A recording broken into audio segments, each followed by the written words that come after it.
Before Rome feared the name Caligula, they loved him. That's the strange part. When people hear Caligula, they usually imagine a completely insane emperor throwing parties, humiliating senators, and treating Rome like his personal toy box. But his story did not begin with Rome hating him. It began with Rome cheering for him. His real name was Gaius Julius Caesar Augustus Germanicus, but almost nobody remembers him that way. History remembers him by a childhood nickname, Caligula, meaning little boots, because, as a boy, he wore tiny soldier boots while traveling with his father's army. His father, Germanicus, was one of the most beloved men in the Roman Empire, the kind of military hero people followed with real loyalty. To regular Romans, Germanicus represented honor, strength, and the glory of old Rome. So when his son Caligula eventually became emperor in the year 37 AD, the people thought they were getting the son of a legend. They thought Rome was about to enter a new golden age. At first, it honestly looked that way. Caligula started his reign by acting generous, respectful, and full of promise. He gave money to the people, honored his family, paid bonuses to soldiers, and seemed like a fresh start after the dark, suspicious rule of Emperor Tiberius. Imagine the opening scene of the animation. Rome is bright, crowds are cheering, flower petals are falling, and this young round-headed emperor steps onto a balcony while everyone chants his name. For a moment, Caligula is not the villain. He is the hope of the empire. But then, only a few months into his reign, something changed. Ancient sources say Caligula became extremely sick, and after he recovered, he was never the same. Now, historians still debate what actually happened. Maybe it was illness, maybe it was stress, maybe the stories were exaggerated by enemies who hated him. But whatever the cause, the version of Caligula that came back after that sickness was not the same young ruler Rome had celebrated. The emperor who once seemed generous became suspicious, cruel, and unpredictable. And that is where the story turns from promising to terrifying. Caligula began treating power like a game where only he knew the rules. Senators, nobles, and even close allies had to constantly guess what mood he was in, because one wrong word could ruin your life. In Rome, the emperor was not supposed to be a king. Romans hated the idea of kings. Their whole political identity was built around the idea that Rome had escaped monarchy centuries earlier. But Caligula seemed to enjoy acting like something even higher than a king. He wanted to be seen as untouchable, almost divine.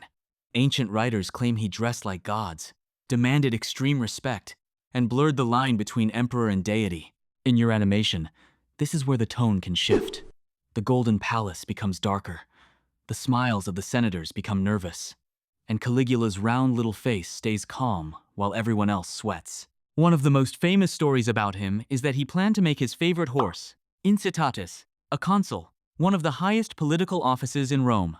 Now, historians argue about whether he seriously meant it or whether he was mocking the Senate, basically saying, "You people are so useless, even my horse could do your job." Either way, the message was brutal. He was humiliating the most powerful men in Rome and reminding them that their titles meant nothing if he decided they meant nothing. That was Caligula's real weapon, humiliation. He did not just want obedience. He wanted people to feel small. He would reportedly insult senators, force elites into embarrassing situations, and make the Roman upper class understand that their ancient family names did not protect them anymore. Under Caligula, status became fragile. Wealth became dangerous. Friendship with the emperor became even more dangerous. If he liked you today, you were safe. If he hated you tomorrow, you might disappear. And this is what makes his reign so disturbing. Rome was the most powerful empire in the Mediterranean, but at the center of it was one man becoming more unstable, more arrogant, and more feared by the day. Caligula also loved spending money, and not in a normal rich ruler builds monuments kind of way. He burned through enormous amounts of wealth on games, spectacles, luxury, and massive projects. Some of these projects were meant to impress the people, because Roman emperors knew that public entertainment was a political weapon. Keep the crowd fed, amazed, and distracted, and they might forgive almost anything. But Caligula's spending was so extreme that the treasury reportedly suffered badly. And when money became a problem, he found darker ways to get more. Ancient accounts accuse him of confiscating property, targeting wealthy Romans, and using trials or accusations as a way to take fortunes. In other words, if the emperor needed money, Being rich could suddenly make you a target. That is a terrifying system. The ruler creates the problem, then makes the people pay for it.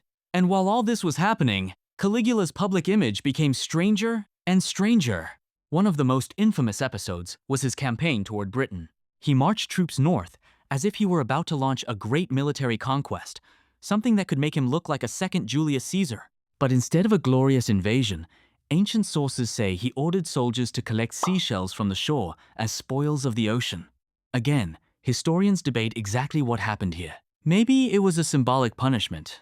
Maybe it was propaganda twisted by later writers. Maybe it really was as bizarre as it sounds. But the story survived because it perfectly matched the image Rome had of Caligula, a man with unlimited power, doing things nobody could understand, while everyone around him was too afraid to ask if he was serious. That fear is what held the empire together under him, but fear has a limit. The more Caligula humiliated the Senate, threatened the wealthy, insulted military officers, and acted above every rule, the more enemies he created. And the most dangerous enemies were not random rebels in the streets. They were the people standing closest to him. The Praetorian Guard, the elite soldiers who protected the emperor, were supposed to be his shield. But when the emperor becomes dangerous enough, the shield can turn into the knife. By the year 41 AD, Caligula had ruled for less than 4 years, but many powerful people had already decided he had to go. The final act came in a passageway beneath the imperial palace during public games. Caligula was away from the safety of the crowd, moving through a more private area when members of the Praetorian Guard attacked. The leader most often named is Cassius Chaerea, an officer Caligula had allegedly mocked and insulted. In the animation, this scene should not feel like a heroic victory. It should feel tense and ugly. The hallway is narrow. The cheering from the games is muffled in the distance. Caligula, who spent years making everyone afraid of him, suddenly realizes that fear does not mean loyalty. The guards strike, and the emperor, who wanted to be treated like a god, dies like a man. He was only around 28 years old. His wife and young daughter were also killed. A brutal reminder that Roman power struggles rarely ended cleanly. The assassins may have believed they were saving Rome from a monster, but they did not restore freedom. Instead, the Praetorian Guard found Caligula's uncle Claudius and made him the next emperor. So in the end, Caligula's death did not destroy the imperial system. It proved how violent and unstable that system could be. One emperor could terrify Rome, be murdered by his own guards, and then be replaced almost immediately by another member of the same family. That is the real horror of Caligula's story. It is not just that one ruler was cruel or strange. It is that Rome had built a system where one man's personality could become everyone's reality. If the emperor was wise, Rome could breathe. If the emperor was paranoid, Rome held its breath. And if the emperor wanted to act like a god, millions of people had to play along.